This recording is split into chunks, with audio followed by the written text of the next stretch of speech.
हाथ की रेखा न्यारी है। बाबा देखो मेरो हाथ, हाथ की रेखा न्यारी है। बाबा देखो मेरो हाथ, हाथ की रेखा न्यारी है। रेखा न्यारी है।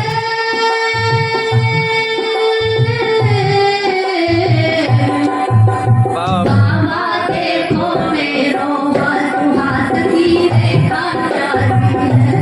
बाबा देखो मेरो हाथ, हाथ की रेखा न्यारी है। कहती है बाबा मेरा हाथ देखो। जैसे ही उस तिलकधारी ने, उस पाखंडी ने, उस ढोंगी ने, इन ढोंगियों से बचा करो मेरी माता को। उस ढोंगी ने कहा कि बहन जी तुम्हारे नसीब में संतान नहीं है। मैंने पत्रा देख लिया, मैंने गर्त लगा लिया, और संतान कब तक नहीं है? जब तक तुम्हारी ये सौत का बेटा तुम्हारे घर में रहेगा, जब तक तुम्हारे कोई संतान पैदा हो नहीं सकती। अब बीज बो दिया मेरी माता को, उसने दान दक्षिणा दे दी और वो चला गया। और किसान आता है घर पर। किसान जैसे ही घर पर आया तो तुरंत कहती है कि देखो पतिदेव, जब तक तुम्हारा ये लड़का रहेगा उस सौत के बच्चे को अपना बेटा नहीं कहती है।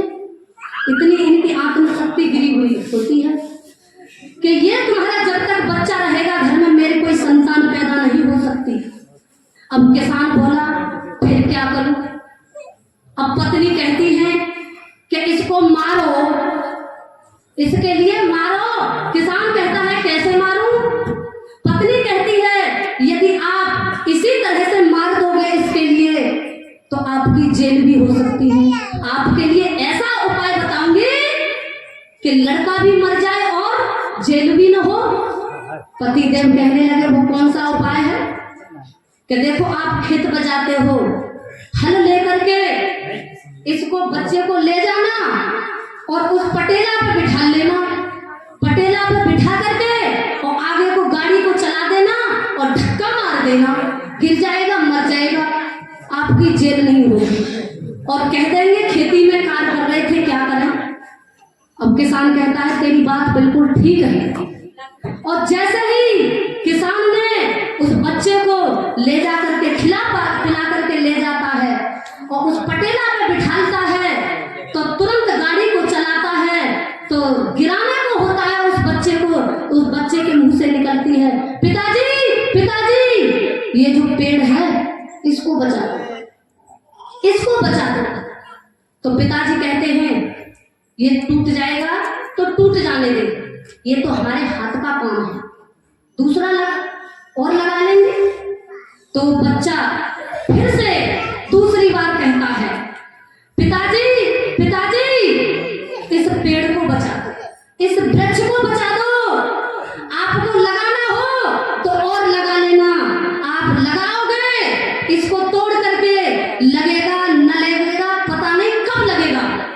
अब तुरंत उस किसान की बुद्धि पलट गई, तुरंत पलट जाती है बुद्धि और तुरंत बच्चे को गोदी में लेकर के अपनी छाती से चिपका करके कहता है बेटा तेरी आज हत्या करने जा रहा था, तेरी एक बात ने मेरा जीवन बदल दिया, तेरी हत्या करने के लिए जा रहा था, तेरी मौत करने के लिए जा रहा।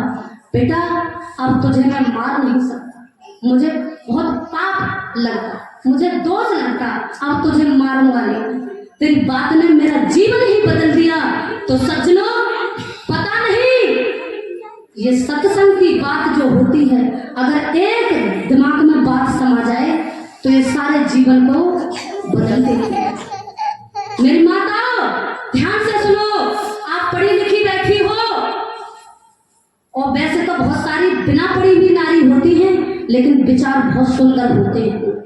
भले हमारी नारी बहुत पढ़ी लिखी कम थी लेकिन अपने चरित्र का ध्यान रखती थी, अपने विचारों का ध्यान रखती थी, अपने आचरणों का ध्यान रखती थी, इसीलिए उनकी संतान महान बनती थी। लेकिन आज राम पैदा नहीं हो रहे, आज कृष्ण पैदा नहीं हो रहे, आज कूड़ा करकट पैदा हो रहा है। कूड़ा करकट पैदा होने से ये जमीन पर भार से बन सकता है लेकिन ये इससे कोई लाभ नहीं है। कोई फायदा नहीं है। इसीलिए संस्कार देना शुरू कर दो, विचारों को देना शुरू कर दो। आपका स्थान बहुत ऊंचा है और ऊंचा ही रहेगा। और समय आ गया मेरी माताओं, इस देश को आप बचा सकती हो। कभी ने